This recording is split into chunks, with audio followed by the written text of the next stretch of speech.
Self-preparation leads to control over your life.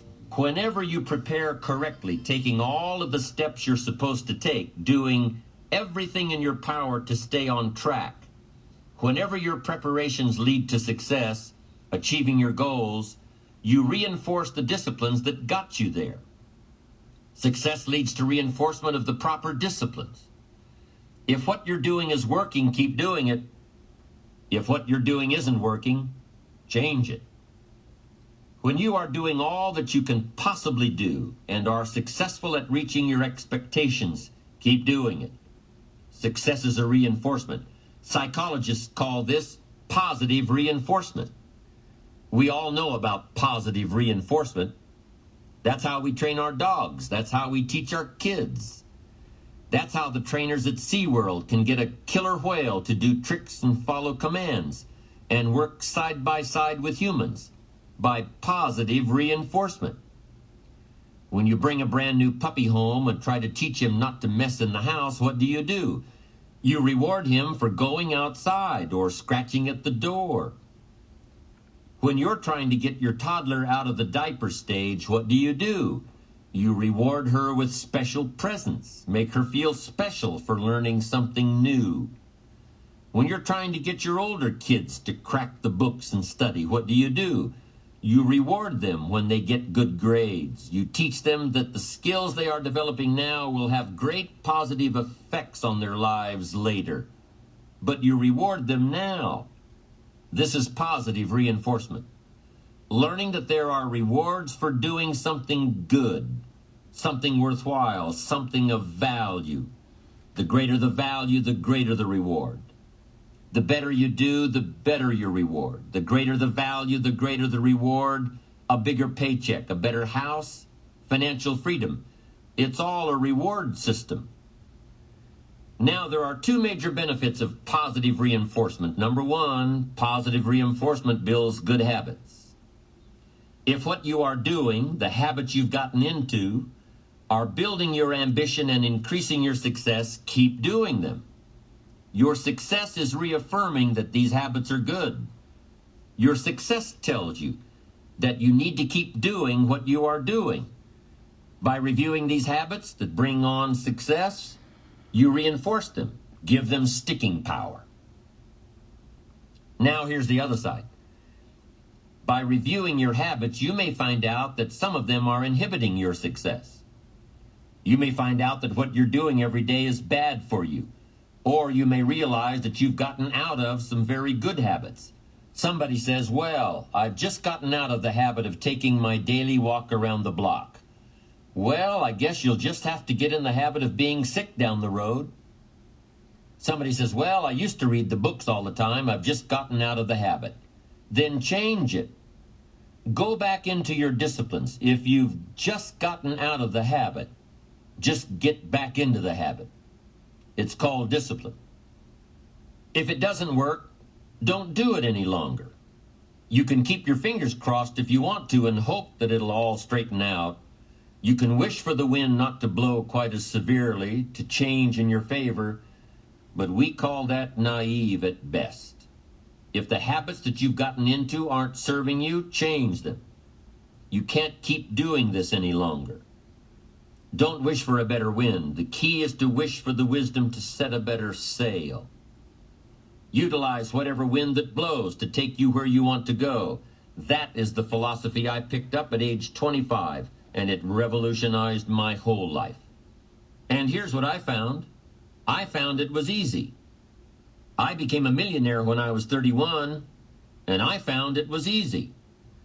Now here's my definition of easy. It was something I could do. I figure if it's something you can do, it's easy. But here's a little parenthesis. I worked hard at it. I made sure my disciplines were in line. I made sure my habits were good. I made sure I did all that I could. I found something that I could do, but I worked hard at it. I got up early, stayed up late, and worked hard from age 25 to 31. But what I did was easy, meaning it was something I could do. Well, you say, Mr. Rohn, if it was so easy, How come during those 6 years, all those other people around you didn't get rich? Here's why. It's easy not to. How else would you describe it? That's it. It's easy to keep doing the things that don't work. It's easy to keep bad habits. It's easy not to develop the disciplines. It's easy not to. So how come I got rich and they didn't? Here's a philosophical phrase. The things that are easy to do are also easy not to do. That's the difference between success and failure, between daydreams and ambitions. Now, the second benefit of positive reinforcement is that it creates the energy to fuel additional achievement. It gives you the drive to do more, to not only keep on doing what's right, but to do more of what's right. The disciplines that will help you grow and get ahead of it all. The knowledge that what you're doing is paying off creates more energy to keep going. How easy is it to get up in the morning when you know you're not doing all that it takes? It's not very easy at all. You can just lay there awake thinking, oh, what's a few more minutes in bed? It won't matter much anyway. Wrong. It does matter. It will matter. Now, how easy is it to get up in the morning when you're pouring it on, doing the best you can, anxious to get going, make progress toward your dreams? It's a whole different story. When you're resting to renew your reserves, it's much different than resting to avoid your day. When you're psyched up and excited for your life, when you're excited for what you've planned to accomplish for the day, it's amazing. You'll wake up before the alarm clock even tries to startle you awake. Your successes fuel your ambition. Your successes give you extra energy. Your successes pave the way for more successes. It's the snowball effect. With one success, you're excited to meet another, and another, and another. And pretty soon, the disciplines that were so difficult in the beginning, the disciplines that got you going, are now part of your philosophy. How do you know when you're successful? Do you have to be a millionaire? No. All we ask of you is that you earn all you possibly can. If you earn $10,000 a year and that's the best you can do, that's enough. God and everything else will see to it that you're okay. The key is to just do the best you can. If it's $10,000 a year, wonderful. If it's $100,000 a year, wonderful. If it's $1 million a year, wonderful. It doesn't matter $10,000 a year or $1 million a year. It doesn't matter as long as you've done the best you possibly can. Earn the most you possibly can. Be the most you possibly can. And here's why. The essence of life is growth. The essence of life is growth, to do the best you can. And here's what's interesting. Humans are the only life form that will do less than they possibly can. Humans are the only life form that will settle for less. Every other life form except human beings strive to its maximum capacity.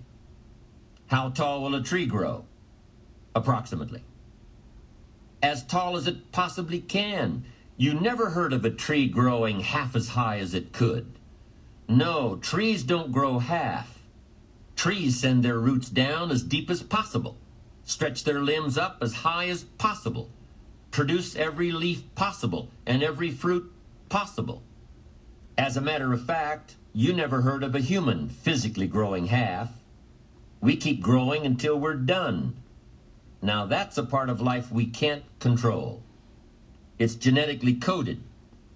And that's probably why we keep growing till we're done. Because we can't control that part. It's the rest of our growing that we control. The growing of our minds, the expansion of our minds, that we can control. And that's what tends to get away from us. All life forms inherently strive to their max except human beings. Now, why wouldn't human beings strive to their maximum possibility? Here's why. Because we've been given the dignity of choice. It makes us different than alligators and trees and birds. The dignity of choice makes us different than all other life forms. And here's the choice. to become part of what we could be, enough to get by, or to become all that we can be. My best advice for you is to choose the all. Earn all you can, make all the friends you can, read as many books as you can, develop as many skills as you can, see as much as possible, do as much as possible, make as much fortune as possible, give as much of it away as possible. The max. There's no life like it. I'm telling you, once I got on track, I've never looked back. Pick up the challenge. Go for it. Take the best of the two easies. Take the root of it's easy to get ahead. It's easy to do all you can. It's easy to succeed. It's easy to have financial freedom. The more you do, the more you get. So the two primary benefits of positive reinforcement are, number one, to build good habits, and number two, to create more energy, to fuel your ambitions, your desires, your achievements. How can you isolate what's working for you and what isn't?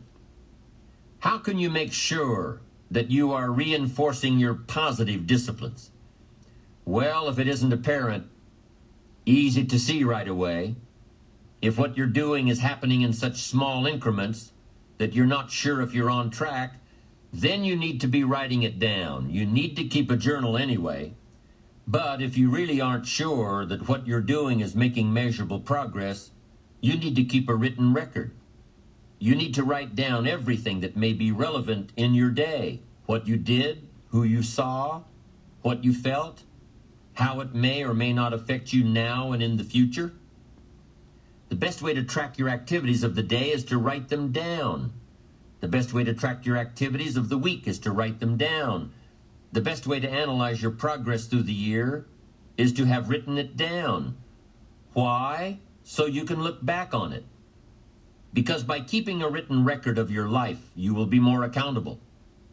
By putting into writing the action steps that you have planned, you will easily see what works and what doesn't.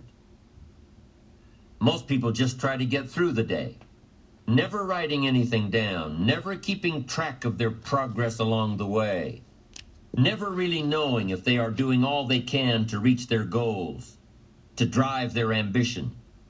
But gifted people learn to get from the day. They don't let a day end without picking up some valuable experience, some emotional content, some idea that may positively affect their future. To get the most from a day, to learn the most from a day, you need to be able to reflect on the day. And how can you reflect on a day unless you record it in history? How can you possibly reflect on a week unless you can look back and analyze it? How can you learn from past mistakes and bask in the past successes unless you write it all down? There's something magical in writing out a problem. It's almost as though when you start writing it out, you start figuring out ways to make it work. Perhaps the magic is that when you write it down, you can now be objective. You can start to see objectively where you fit into the picture. You can start to see if you are being responsible, if you are being self-reliant. You are pondering it.